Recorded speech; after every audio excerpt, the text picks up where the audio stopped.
ಶ್ರೀರಾಮ್ಲು,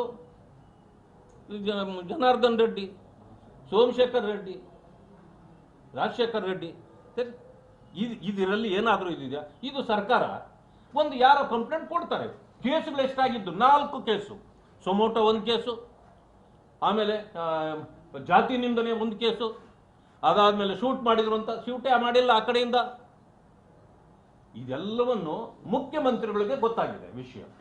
ಮುಖ್ಯಮಂತ್ರಿಗಳಿಗೆ ಗೊತ್ತಾದ ಮೇಲೆ ನಾನು ಅವರನ್ನ ಪ್ರತಿ ಸಾರಿ ನಾವು ಹೇಳ್ತೀವಿ ಮುಖ್ಯಮಂತ್ರಿಗಳು ಹೀಗೆ ತಪ್ಪು ಮಾಡಿದ್ರು ಆಗ ತಪ್ಪು. ನೋಡಿ, ಈ ವಿಚಾರದಲ್ಲಿ ನಾವು ಅವ್ರು ತಪ್ಪು ಮಾಡಿದ್ರು ಅಂತ ನಾನು ಇವತ್ತು ಹೇಳಿಲ್ಲ, ಹೇಳೋದು ಇಲ್ಲ. ಯಾಕೆಂದ್ರೆ ಅವ್ರಿಗೆ ಅರ್ಥ ಆಯ್ತು ಏನು ಅಲ್ಲಿ ನಡೆದ ಘಟನೆ ಏನು, ಯಾಕಾಗಿದೆ, ಇಲ್ಲಿ ನಮ್ಮ MLA ಅದು ತಪ್ಪಿದೆ ಅಂತ ಗೊತ್ತಾಗಿದ ತಕ್ಷಣ ಅವ್ರ ಹತ್ರ ಫೋನಲ್ಲೂ ಮಾತಾಡಲಿಲ್ಲ. ಅವರು ಹೋಗಿ ಅವನಿಗೆ ಬುದ್ಧಿ ಹೇಳಿ ಅಂತಂದಿದ್ರು ಜಮೀರ್ ಅಹಮದ್ಗೆ. ಯಾಕಂತಂದ್ರೆ ಅವ್ರ ಅಲ್ಲಿಯ ಮಂತ್ರಿ ಇನ್ಚಾರ್ಜ್. ಹೋಗಿ ಅವನಿಗೆ ಬುದ್ಧಿ ಹೇಳ್ರಿ, ಇದೆಲ್ಲ ಮಾಡಬಾರ್ದಾಗಿತ್ತು, ಒಬ್ಬನ ಪ್ರಾಣ ಹೋಗಿದೆ, ಇವರ ಅಟ್ಟಹಾಸಕ್ಕೆ ಒಬ್ಬನ ಪ್ರಾಣ ಕಳ್ಕೊಂಡಿದ್ದಾನೆ, ಇದನ್ನು ಒಪ್ಪಕ್ಕಾಗೋದಿಲ್ಲ ಅಂತಂದ್ರು.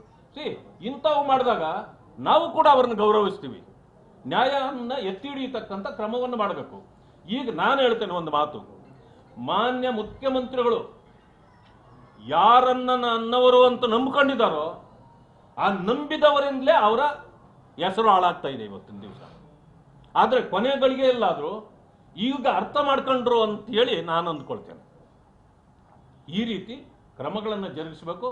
ಇವತ್ತು ಏನು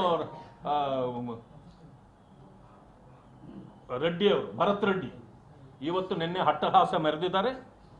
ಇವರನ್ನ ಇವತ್ತೇನು ನೀವು ಕಾನೂನು ತಂದ್ರಲ್ಲ, ದ್ವೇಷ ಭಾಷಣ ಮತ್ತೆ ಇದು, ಅದರ ಮೊದಲ ಕೇಸು ಅವ್ರ ಮೇಲೆ ಆಗಬೇಕು, ಅವ್ರನ್ನ ಅರೆಸ್ಟ್ ಮಾಡಬೇಕು ಅಂತೇಳಿ ನೆನ್ನೆ ಹೇಳಿದ್ದೇವೆ, ಇವತ್ತು ಹೇಳ್ತಾರೆ.